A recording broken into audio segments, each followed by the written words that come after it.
बिस्मिल्लाहिर्रहमानिर्रहीम। अल्लाह के नाम से जो रहमान और रहीम है। वलक़द यस्सरनल क़ुरआन लिज़्ज़िक्रि फ़हल मिन मुद्दकिर। हमने इस कुरान को नसीहत के लिए आसान जरिया बना दिया है, फिर क्या है कोई नसीहत कबूल करने वाला। बिस्मिल्लाहिर्रहमानिर्रहीम। फमा कान जवाब कौमिही इल्ला अन क़ालू क़ुतलूहु औ हर्रिक़ूहु फ़अंजाहुल्लाहु मिनन्नार इन्न फ़ी ज़ालिका लआयातिन लिक़ौमिन युमिनून। ये सूरतुल अनकबूत की आयत नंबर 24 है। इब्राहीम अलैहिस्सलाम ने अपनी कौम के सामने अल्लाह ताला की तौहीद की और बास बादल मौत की दावत पेश की, तो कौम का जवाब क्या था? फमा कान जवाब कौमी, बस नहीं था जवाब उनकी कौम का,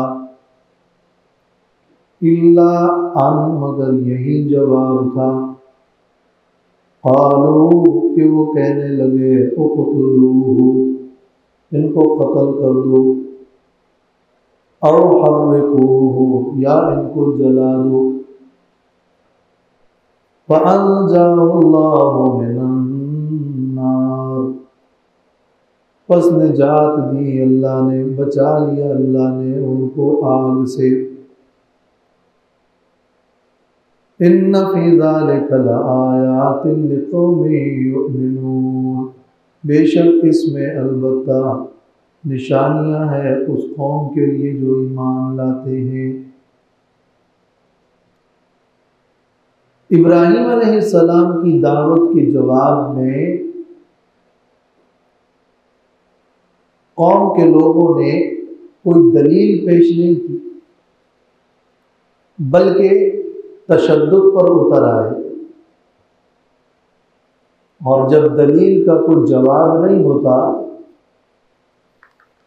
तो फिर ये तरीका होता है कि बातिल परस्त और हुक्मरान वो ताकत का इस्तेमाल करते हैं। इब्राहीम अलैहिस्सलाम ने उनके बुतों का बेबस होना, उनकी झूठी कहानियों का रद्द किया और उन्हें एक पाक साफ दावत पेश की, मुदल्लल बयान किया, मगर कौम के लोग ना माने और बस यही कहने लगे और फतवे झाड़ने लगे और कहा कि इनको बस कत्ल कर दो ताकि ये रास्ते से हट जाए। तो दो बातें की, इनको कत्ल कर दो या इनको जला दो। जला देने से भी कत्ल होता है, मगर ये कत्ल करने की एक सूरत है। किसी ने कहा उक़्तुलू, किसी ने कहा हर्रिक़ू, किसी ने कहा उक़्तुलू, दूसरों ने कहा कि कत्ल कैसे करोगे, जला दो। जैसे बाप ने कहा था कि उक़्तुलू और या कौम ने कहा था कि हर्रिक़ू।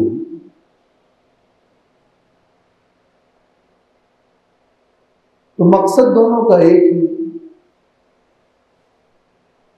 ये जाहिर है कि ये तो कोई जवाब नहीं हुआ ना।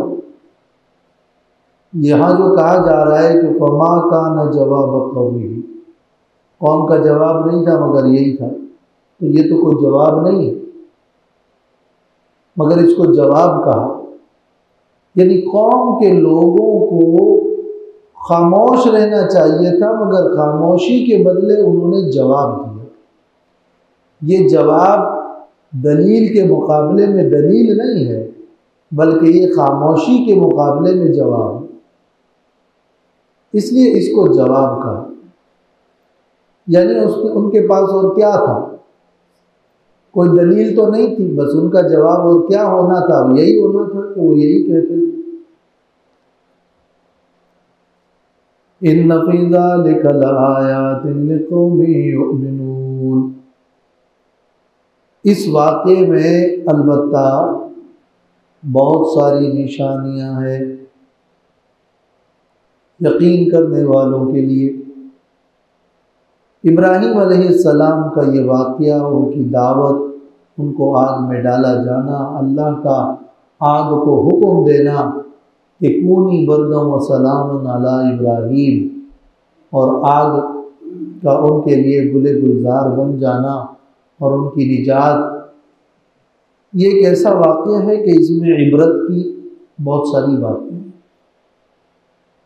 अल्लाह ताला की कुदरत कामिला का मजहर है कि किस तरह ये आग ठंडी होती है और किस तरह उनको निजात मिलती है। और इसमें तसल्ली है दायदीन के लिए, मुवहिदीन के लिए, आजमाइशों में मुब्तला लोगों के लिए, हर तरफ से रास्तों के बंद होने वाले के लिए, कि इन तमाम हालात में अल्लाह कादिर है, कादिर मुतलक है कि कोई एक सबील निजात की निकाल दे। जैसे अल्लाह ने इब्राहीम अलैहिस्सलाम के लिए ये रास्ता निकाल दिया जबकि उनको आग में डाला गया।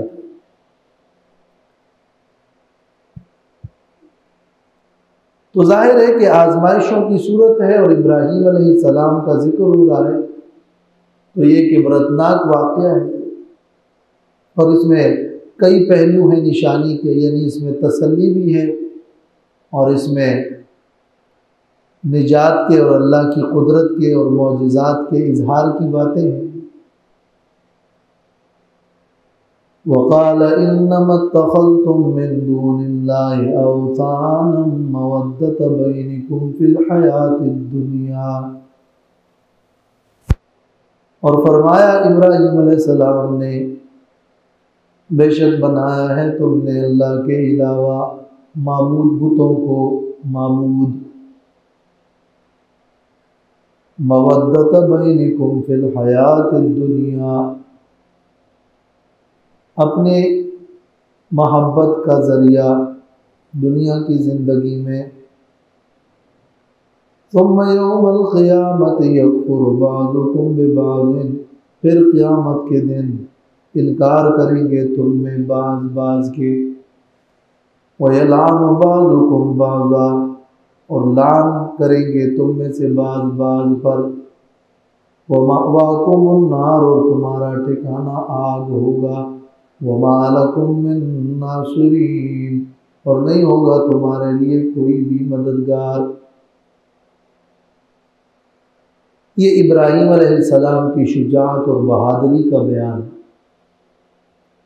कि आग में डाले जाने के बाद, आग से निजात पा लेने के बाद इब्राहीम अलैहिस्सलाम डरे नहीं। वही सिलसिले दावत, वही मौक़िफ़ बयान करते रहे और फरमाया कि तुमने जिनको माबूद बनाया, इन बुतों को, ये तुमने इनकी इबादत और बंदगी इसलिए शुरू की है ताकि इससे दुनिया की ज़िंदगी में तुम्हारे दरमियान मोहब्बत पैदा हो। यानी तुम्हारा जो शिर्क है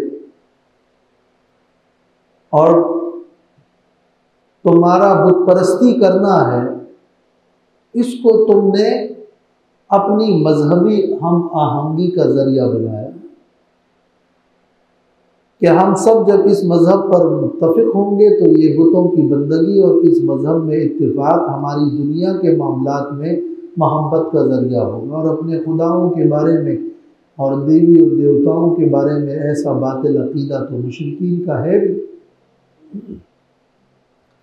गोया ये मजहबी यकसानियत, ये शिर्क तुम्हारा, इसको तुमने दुनिया के मामलात में मोहब्बत और मवद्दत और उल्फत का ज़रिया बनाया कि कुछ लोग ताबे होंगे, कुछ मतबू होंगे, कुछ पीर होंगे तो कुछ मुरीद होंगे, और यूँ एक ताल्लुक़ बनेगा। और सबका मज़हब एक होगा, सब ये बंदगी करेंगे और खुदा जो है वो उनको आपस में एक कर देगा, और या उनके जो बड़े और मजावर हैं वो उनके मतबू बनेंगे, वो उनके बड़े बनेंगे और ये इनके ताबे बनेंगे। तो ये मवद्दत बैनिकुम, ये शिर्क का सबब बयान हो रहा है। इसको कहते हैं मफ़ऊल लहू। मफ़ऊल लहू क्या है? मवद्दत बैनिकुम। तुमने बुतों को माबूद बनाया तो क्यों बनाया? मवद्दत बैनिकुम, आपस के ताल्लुकात के लिए। ताबे मतबू पीरी मुरीदी, या उल्फत मोहब्बत दुनियावी, और या मजहबी यकसानियत।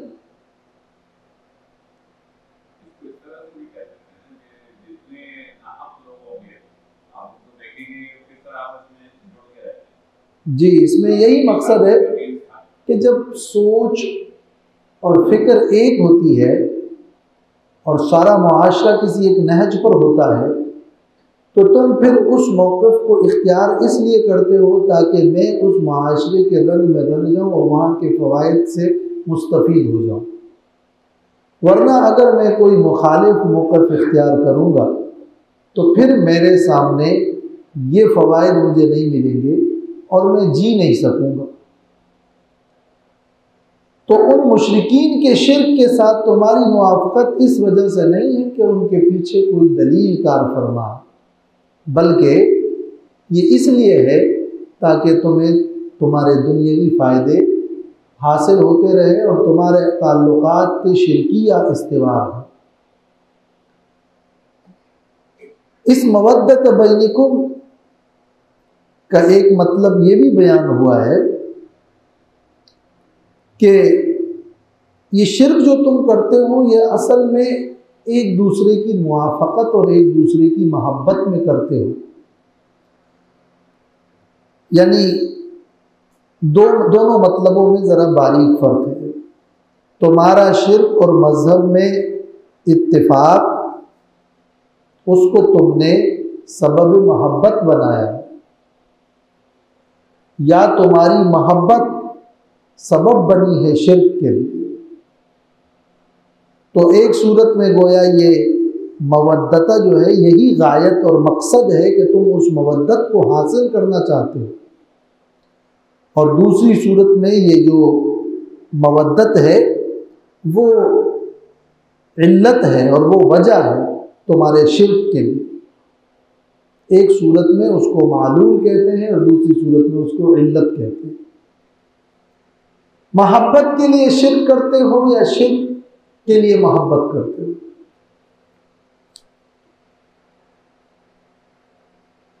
यही जुमला इत्तखज़्तुम मिन दूनिल्लाहि औसाना, इससे पहले आयत नंबर 17 में है इन्नमा तअबुदून मिन दूनिल्लाहि औसाना। तो वहाँ आग में डाले जाने से पहले का बयान या आग में डाले जाने के बाद वही मौक़िफ़ दोहराया गया है। और दोम ये भी कि गोया वहाँ अल्लाह के अलावा दूसरे माबूदीन को शरीक ठहराने का जिक्र है, उसको कहते हैं शिर्क बिल इबादिस सालिहीन, नेक लोगों को अल्लाह के साथ शरीक ठहराना। और एक शिर्क है शिर्क बिल इबादिल मुफसिदीन, बुरे लोगों को और बुरे पीरों को खुदा बनाकर उनका ताबे बन जाना और ताल्लुकात बनाना। चूँकि यहाँ मवद्दत का जिक्र है तो ये एक और मरहला शिर्क का, एक और अंदाज और वजह और सबब शिर्क का जिक्र हो रहा है। सुम्मा यौमल क़ियामति यकफ़ुरु बाज़ुकुम बिबाज़, ये तो दुनिया के मामलात। इससे ये भी मालूम हो रहा है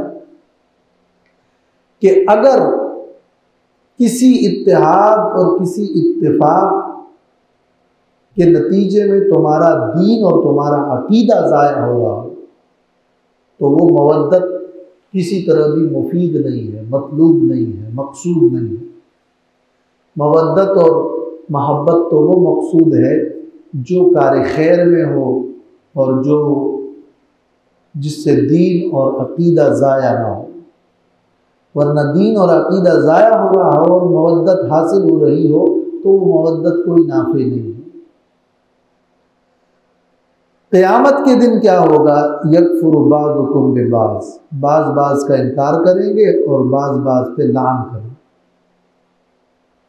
वहाँ इनकार होगा कि तुमने बंदगी नहीं की, गोया बड़े कहेंगे नहीं की, छोटे कहेंगे तुम्हारी वजह से बंदगी करते रहे, तो वो उन पर लान करेंगे और उनको बुरा भला कहेंगे। तो उनके बड़े और उनके कायदीन वो यकफुरु बाज़ुकुम बिबाज़, और उनके छोटे बल्कि दोनों एक दूसरे पर लान करेंगे। व यलअनु बाज़ुकुम बाज़ा, जिस तरह कुरान मजीद में जा बजा बड़ों और छोटों की ये बरात और ये बेजारी और एक दूसरे पर लान की कैफियत महशर के मैदान में और जहन्नम में कुरान मजीद में जा बजा इसका जिक्र मिलता है। व मअवाकुमुन नार व मा लकुम मिन नासिरीन, नासिरीन जमा है मुखातबीन की निस्बत से। फ़आमन लहू लूत, बस ईमान जाहिर कर दिया उनके लिए लूत अलैहिस्सलाम ने। लूत अलैहिस्सलाम इब्राहीम अलैहिस्सलाम के भतीजे थे मशहूर रिवायत के मुताबिक।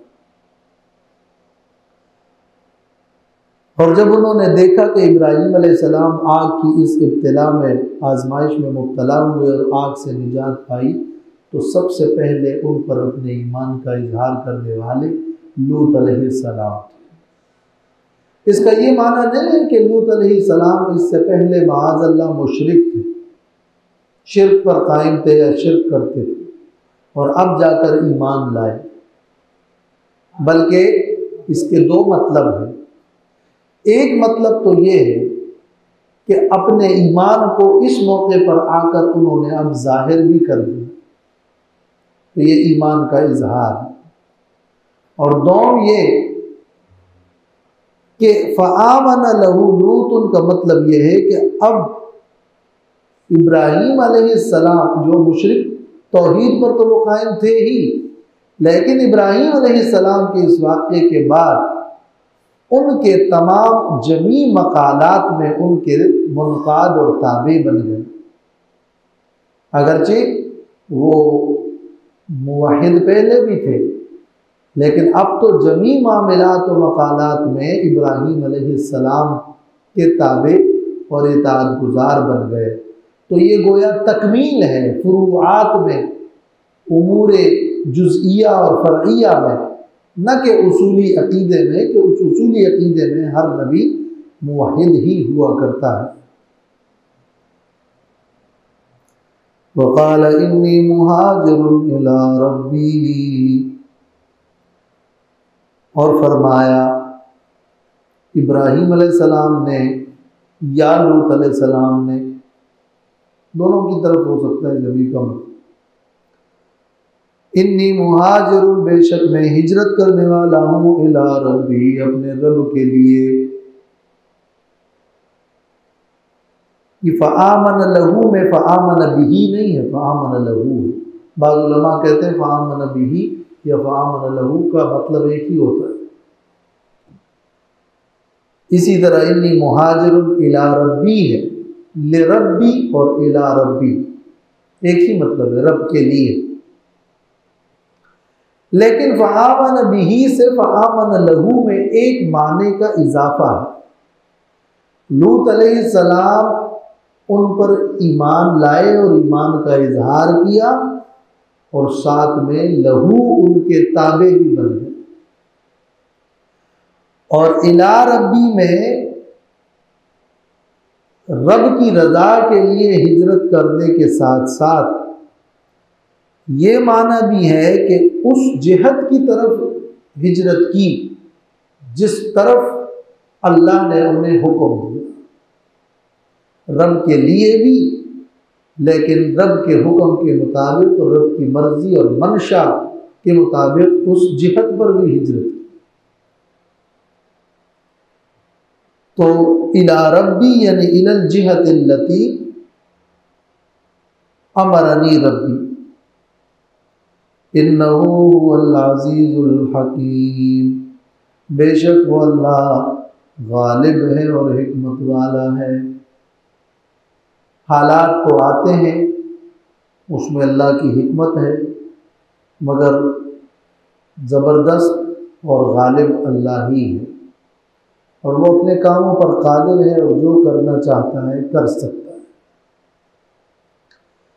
वो वहबना लहू इसहाक़ व याक़ूब वजअलना फी ज़ुर्रियतिही अन्नुबुव्वत वल किताब व आतैनाहु अजरहु फिद दुनिया व इन्नहु फिल आखिरति लमिनस सालिहीन। इब्राहीम अलैहिस्सलाम को अल्लाह ने आजमाइशों से गुजारा और 4 इनामात अता किए। पहला इनाम वहबना लहू इसहाक़ व याक़ूब, हमने उनको बेटा इसहाक़ और पोता याकूब बख्शा।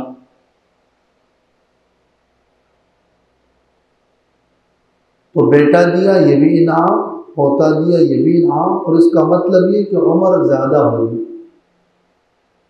कि मामलात याकूब पोते तक पहुँचे तो उम्र भी अल्लाह ने बढ़ा, यह उम्र की ज़्यादत का इनाम। वजअलना फी ज़ुर्रियतिही अन्नुबुव्वत वल किताब, और हमने उनकी औलाद में नबूवत और किताबें बनाई भेजी। किताब में अलिफ लाम जिनसी है, जिनसे किताब तो सब किताबों को शामिल। तो नबूवत को उनकी औलाद में नस्ल दर नस्ल चलाया। चुनांचे जितने नबी आए वो या तो इसराइली थे या फिर इस्माइली, यानी या तो याकूब अलैहिस्सलाम की औलाद में बकसरत अंबिया आए, इसहाक़ अलैहिस्सलाम बेटा नबी, और फिर पोता याकूब अलैहिस्सलाम, फिर यूसुफ अलैहिस्सलाम, फिर मूसा अलैहिस्सलाम, ईसा अलैहिस्सलाम तक ये अंबिया बनी इसराइल का सिलसिला सारे इसराइली नस्ल में अंबिया अलैहिस्सलाम मबूस हुए। इब्राहीम अलैहिस्सलाम के दूसरे बेटे इस्माईल अलैहिस्सलाम, उनकी औलाद में फिर मोहम्मद रसूलुल्लाह सल्लल्लाहु अलैहि वसल्लम की बेइज्जत हुई। उनका जिक्र नाम के साथ इस आयत में नहीं आया। हाँ, वजअलना फी ज़ुर्रियतिही अन्नुबुव्वत वल किताब, इतना जिक्र आया, और इसलिए कि ये मकाम है अब इनाम बयान होने का। और इस्माईल अलैहिस्सलाम और इब्राहीम अलैहिस्सलाम के साथ आजमाइश के बहुत सारे वाक़यात पेश आए। तो यहाँ ये जो आयत है इसमें अब फ़कत इनाम का जिक्र है और कसरत अंबिया का तज़किरा है, वरना जिक्र तो इस्माईल अलैहिस्सलाम का वजअलना फी ज़ुर्रियतिही अन्नुबुव्वत में हो गया, लेकिन सराहतन नाम जिक्र नहीं है कि कसरत अंबिया का इनाम जिक्र हो रहा है। और इस्माईल अलैहिस्सलाम की औलाद में तो सिर्फ मोहम्मद रसूलुल्लाह सल्लल्लाहु अलैहि वसल्लम की बेइज्जत हुई है।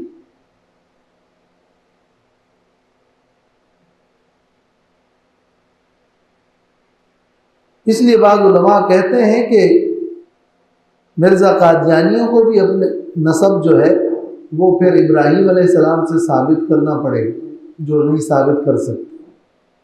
मिन जुमला उमूर में से एक अमर ये है, वरना उनकी झूठी और बातिल नबूवत तो जाहिर है। व आतैनाहु अजरहु फिद दुनिया, और हमने उनको अजर अता किया उनका दुनिया में भी। इब्राहीम अलैहिस्सलाम पर इतने सारे हालात गुजरे, क्या हालत, तन्हा थे, कोई नहीं था, फिर सिर्फ लूत अलैहिस्सलाम ने बात मानी, ईमान लाए, लेकिन उसके बदले में अल्लाह ने उनकी औलाद में सिलसिले नबूवत जारी की। उनको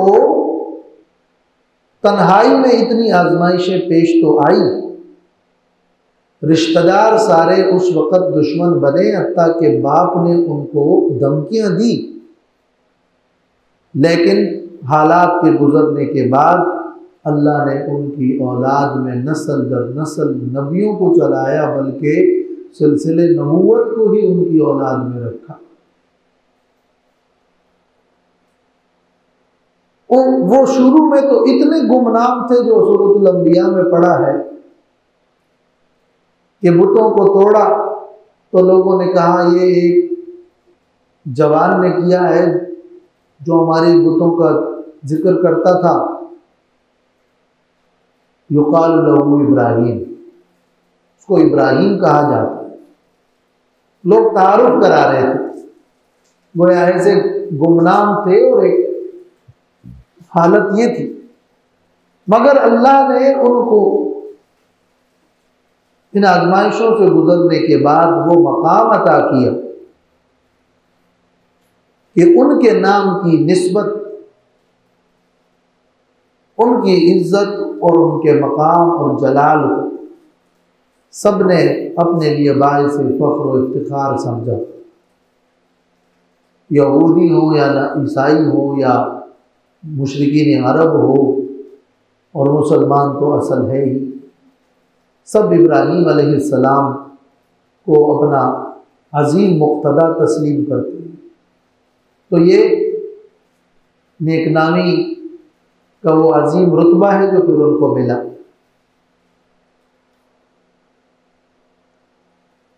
और अल्लाह ने जब लोगों ने उनको बेवतन कर दिया तो अल्लाह ने वादी गैर ज़ी ज़र को ऐसा अजीम वतन करार दिया कि उसको मरकज़ और मरजा खलाइक बनाया और वहाँ रिज़्क़ की फरावानी कर दी।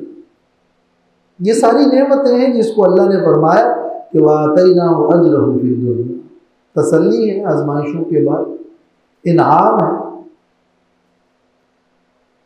लेकिन दुनिया में अगर किसी को बहुत कुछ मिले और उससे उसका आखिरत ज़ाया हो तो ये दुनिया में उसको मिलना अल्लाह की तरफ से कोई बदला और नेमत और कोई जज़ा तो नहीं है, अजर नहीं।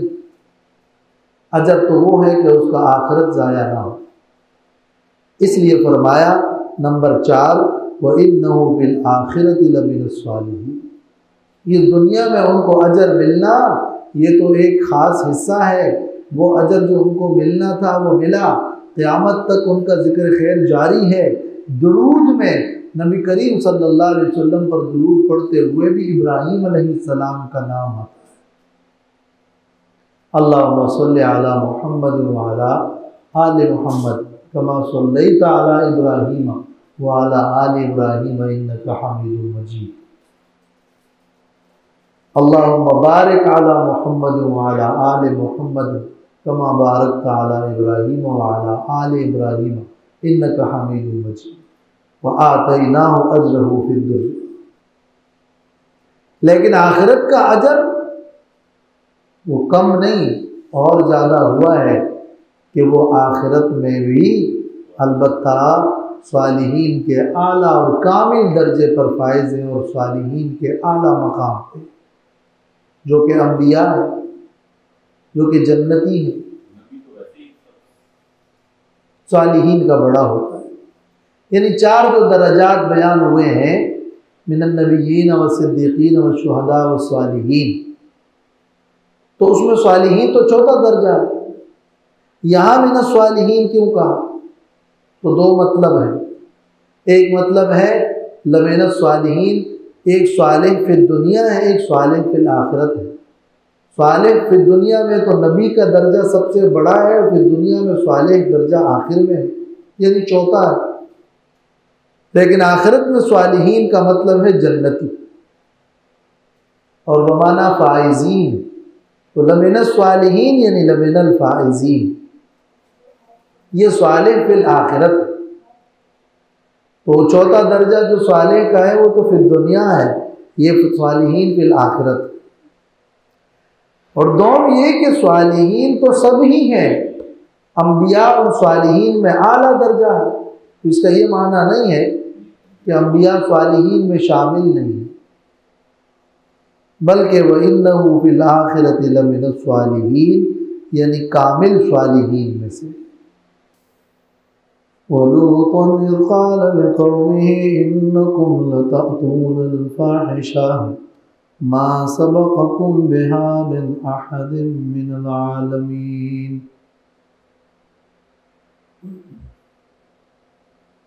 और हमने भेजा लूत अलैहिस्सलाम को, ये वलूता ये व इब्राहीम पर आतफ़ है, व अरसलना लूता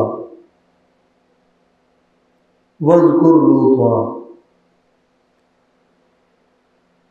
और हमने लूत अलैहिस्सलाम को भेजा जबकि उन्होंने फरमाया अपनी कौम से, इन्नकुम लतअतूनल फ़ाहिशा, बेशक तुम अलबत्ता करते हो बेहयाई, मा सबक़कुम बिहा मिन अहदिन मिनल आलमीन, नहीं सबक़त ले गया तुम पर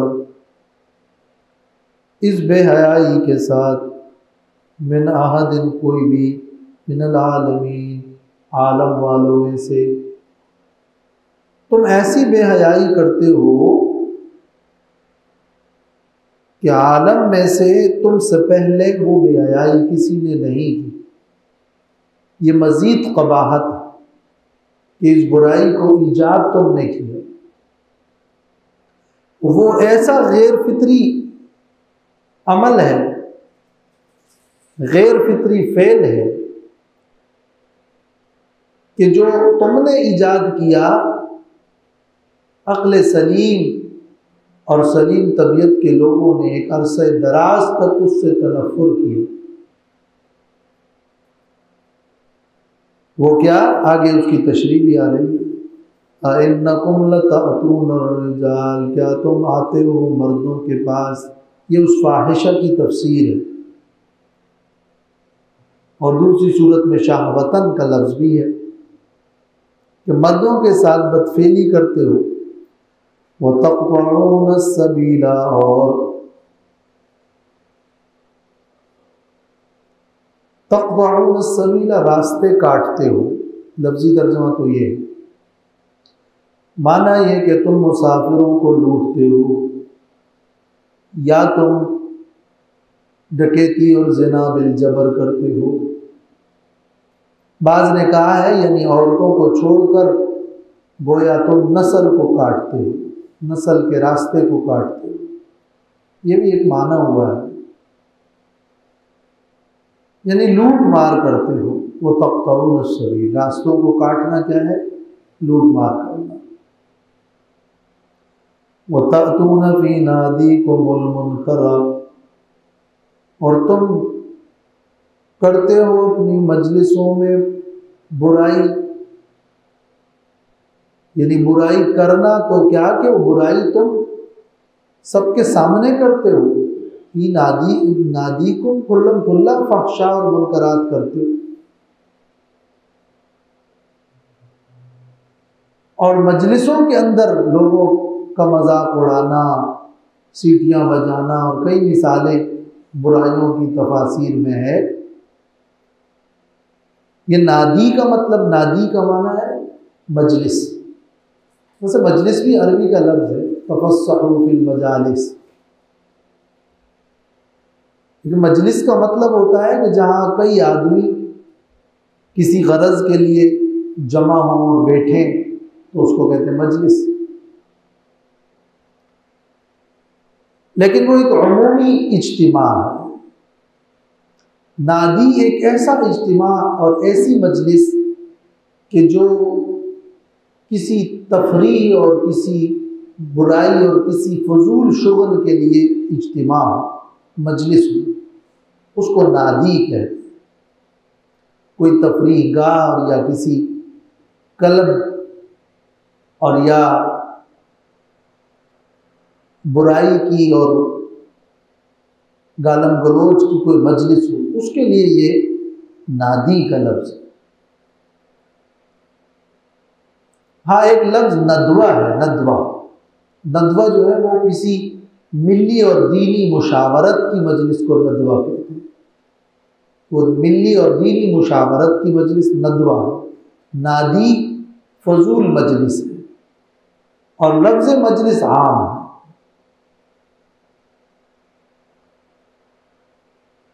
तो मजलिस में कुल्लम कुल्ला बागी बनकर बुराई करना, ये गोया के बुराई को आम करना और मुताद्दी बनाना, और ये गोया बुराई के सेंटर बुरा मराकिज। और वो जैसे अब जदीद दौर में और जैसे सलीमा हॉल है और म्यूज़िक सेंटर है और क्लब है।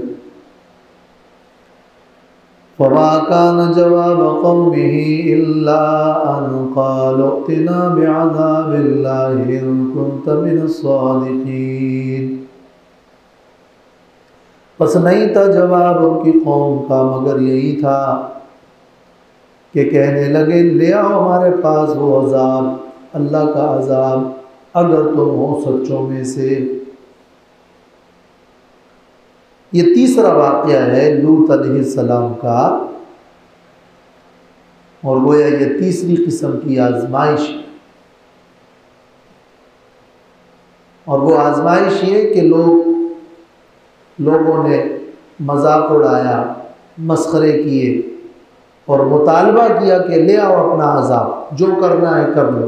ये भी एक आजमाइश होती है कि लोग इतने डीठ बन जाए कि जो तुम कहते हो चलो तुम ले आओ अजाब, और लोग इतने डीठ हो जाएं कि मजाक उड़ाना शुरू कर दे और खुल्ला बुराई खुलेआम करना शुरू कर दे, तो तेरी बात पे उन पे कोई असर ही ना हो। ये आजमाइश है एक दाई दीन के लिए, और ख़ासकर नबी जैसे आला मुकाम शख्सियत के लिए। कौम का जवाब यही था, ले आओ अज़ाब। इससे बज़ाहिर यही मालूम हो रहा है कि लूत अलैहिस्सलाम ने इन बुराइयों को देखकर उन्हें अज़ाब इलाही से डराया कि बाज आ जाओ वरना अल्लाह का अज़ाब आएगा। तो कौम के लोगों ने जवाबन कहा कि ले आओ अज़ाब, अगर तुम सच्चों में से। यहाँ एक सवाल है, सूरत आराफ में और सूरत नमल में ये मजमून है कि वमा कान जवाब कौमिही इल्ला अन क़ालू अख़रिजूहुम मिन क़रयतिकुम। नहीं था कौम का जवाब मगर यही था कि उनको अपनी बस्ती से निकाल। तो अगर ये होता कि कौम का जवाब ये था कि निकाल दो और कौम का जवाब ये था कि अजाब लाओ, तो कोई टकराव ना होता। इसलिए कि ये भी जवाब था कि अजाब ले आओ और ये भी जवाब था कि निकाल दो। लेकिन चूंकि यहाँ कलिमात हसर के हैं, नहीं था जवाब कोई और मगर सिर्फ यही जवाब था, तो सिर्फ यही जवाब था कि उनको निकाल दो, और नहीं था जवाब मगर सिर्फ यही जवाब था कि अजाब ले आओ। तो ये जो तखसीस है, ये जो मा और इल्ला है, ये जो हसर है, इसकी वजह से इन दोनों किस्म की आयात में बज़ाहिर तारुज़ है कि जवाब नहीं था मगर यही था। तो यही था, नहीं था मगर यही था, तो एक ही होगा, या तो निकाल दे कहा होगा या ये कि अज़ाब। लेकिन ये कोई बड़ा इश्काल नहीं है दो वजूहात की बिना पर। एक ये कि एक मौका ऐसा था, मौके की बात, कि एक मौके में उनका जवाब सिवाय इसके कुछ नहीं था कि इनको निकाल, और दूसरे मौके पे उनका जवाब सिवाय इसके कुछ नहीं था कि अजाब ले। तो एक मौके में सिर्फ यही जवाब था और दूसरे मौके में सिर्फ यही जवाब। तो ये मौका की मुनासबत से ये फ़र्क है।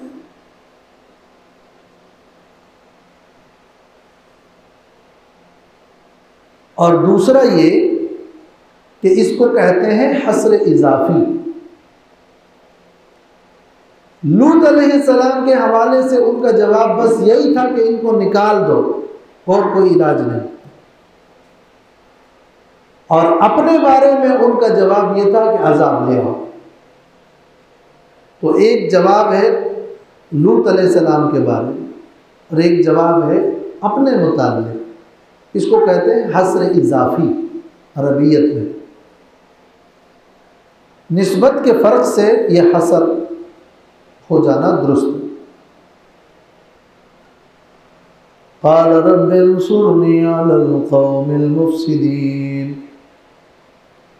फरमाया है मेरे रब मेरी मदद करो कौम फसाद करने वालों के मुकाबले में, मेरी मदद करो, मुझे बचा। कौम के ईमान से नाउमीद होकर ये दुआ की, बद्दुआ की,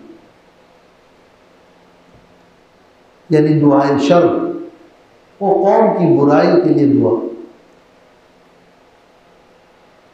ये बद्दुआ का लफ्ज़ जो है इसके बारे में बाज़ उलमा मशवरा देते हैं कि किसी नबी की दुआ को बद्दुआ ना करें, कि गोया वो दुआ की तरफ आप बद की निस्बत कर रहे हैं। अगरचे अपने मफ़हूम के एतबार से ये दुआ को बद नहीं कहा जा रहा, यानी उनकी ऐसी दुआ थी जो नुज़ूल अज़ाब और सज़ा और बदकारों की हलाकत के लिए थी। तो ये उन बुरे लोगों के लिए बद दुआ थी और ये उन लोगों के लिए अज़ाब और बदी की दुआ थी। उस दुआ की बदी को बद नहीं कहा जा रहा,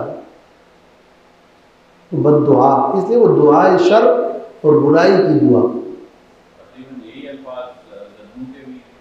तकरीबन। हाँ, कहीं रब्बि अंसुरनी बिमा कज़्ज़बून, रब्बि अन्नी मग़लूबुन फ़ंतसिर। तो रब्बि अंसुरनी अलल क़ौमिल मुफ़्सिदीन। फिर जाहिर है कि जो हुआ वो आगे आ रहा है कि कौम के लोग तबाह हुए। वलम्मा जाअत रुसुलुना इब्राहीम बिल-बुश्रा क़ालू इन्ना मुहलिकू अहलि हाज़िहिल क़रया। और जब आए हमारे क़ासिद, हमारे भेजे गए फरिश्ते,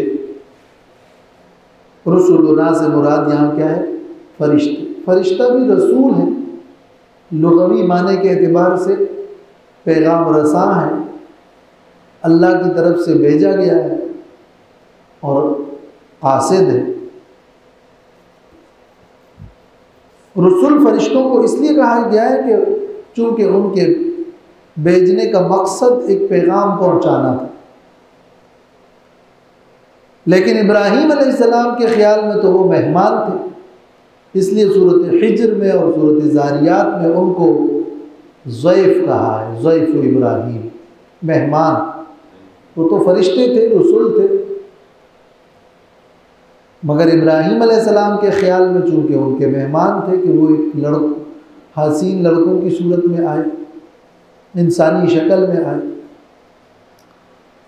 तो जब लम्मा जात, जब आए हमारे क़ासिद इब्राहीम अलैहिस्सलाम के पास बिल-बुश्रा, खुशखबरी लेकर। वो खुशखबरी क्या थी?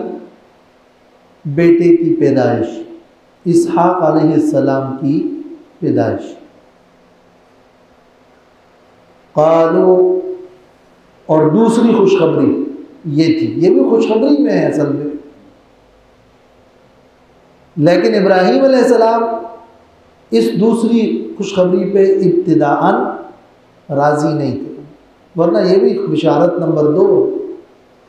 क़ालू, कहने लगे, इन्ना मुहलिकू अहलि हाज़िहिल क़रया, बेशक हम हलाक करने वाले हैं इस बस्ती वालों को। इन्ना अहलहा कानू ज़ालिमीन, बेशक इसके रहने वाले जालिम हैं। मुराद लूत अलैहिस्सलाम की कौम की बस्ती। हाज़िहिल क़रया, इशारा ये जहन में जो कुछ होता है उसकी निस्बत से ये इशारा है। बाज़ उलमा कहते हैं और तफ़सीरुल कुरान में भी है कि इब्राहीम अलैहिस्सलाम जिस बस्ती में थे वो लूत अलैहिस्सलाम की बस्ती सदूम और बहर मय्यत वो नशीब में था और ये उससे कई मील के फासले पर दूर ऊपर के इलाके में था, तो इशारा उस नशीबी जानिब किया कि अहल हाज़िहिल क़रीब, ये इशारा गोया वो चूँकि वो इलाका वहाँ से नज़र आता था, जैसे दूर का कोई इलाका हो तो उस जानिब इशारा करके कहें कि इस बस्ती वालों को हलाक करने के लिए हम आए हैं। और वजह ये कि इन्ना अहलहा कानू ज़ालिमीन। तो इब्राहीम अलैहिस्सलाम ने दूसरी सूरतों में मज़ीद तफसीलात है कि पहले वो आए तो इब्राहीम अलैहिस्सलाम को पता ना चल सका कि ये फरिश्ते हैं, उनके सामने खाना रखा और एक बना हुआ बछड़ा लेकर आए, उन्होंने नहीं खाया। इब्राहीम अलैहिस्सलाम डर गए कि ये कैफियत अज़ाब की ख़बर है, फिर उन्होंने बताया कि खौफ की कोई बात नहीं। ये ज़िक्र दूसरी सूरतों में है। फिर जब उन्होंने ख़बर सुनाई कि लूत अलैहिस्सलाम की कौम को तबाह करने आ रहे हैं, जा रहे हैं, तो इब्राहीम अलैहिस्सलाम नहायत नरम दिल और इस ख्याल से कि कुछ और मोहलत मिले, ताख़ीर हो जाए अज़ाब में, कहा कि इन्न फ़ीहा लूता क़ाल इन्न फ़ीहा लूता, फरमाया बेशक उस बस्ती में तो लूत अलैहिस्सलाम है। मकसद ये था कि यानी कुछ सब्र कर लो, वरना ये तो मालूम था उन्हें कि लूत अलैहिस्सलाम का मकाम है और नबी है, तो बचेंगे। क़ालू नहनु अअलमु बिमन फ़ीहा, फरिश्ते कहने लगे हम जानते हैं उनको जो उस बस्ती में है। लनुनज्जियन्नहु व अहलहु, अलबत्ता ज़रूर हम निजात देंगे उनको और उनके घर वालों को। इल्ला इम्रअतहु, मगर उनकी बीवी को, कि बीवी मुस्तस्ना। कानत मिनल गाबिरीन, वो होगी पीछे रहने वालों में। गाबिरीन पीछे रहना, एक अपने इख्तियार से पीछे रहना है। फमन तअख्खर फी यौमैन, और जो कोई पीछे रह गया, और एक कोताही करके मुखालफत करके पीछे रहना है। माल फ़क़उदू माल खालिफीन, वो खालिफीन है और खवालिफ। एक अपनी जमात से और अपने लोगों से कोताही की वजह से पीछे रहना, वो है गबरा, गाबिरीन।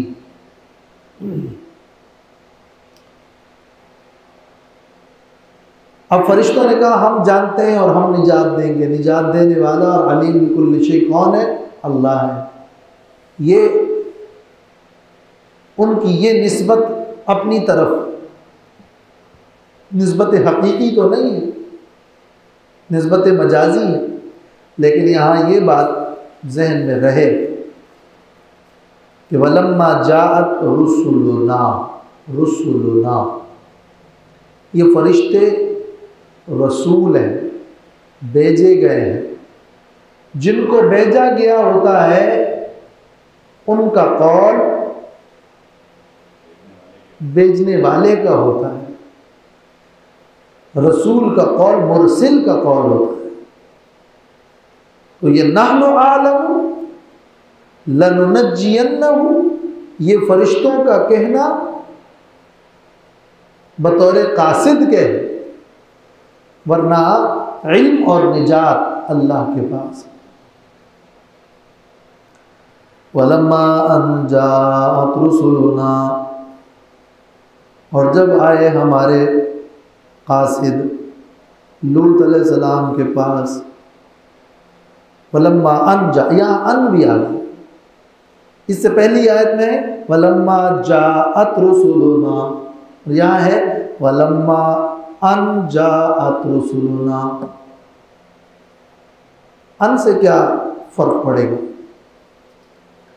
अन आता है इत्तिसाल के लिए, मुत्तसिल के लिए, यानी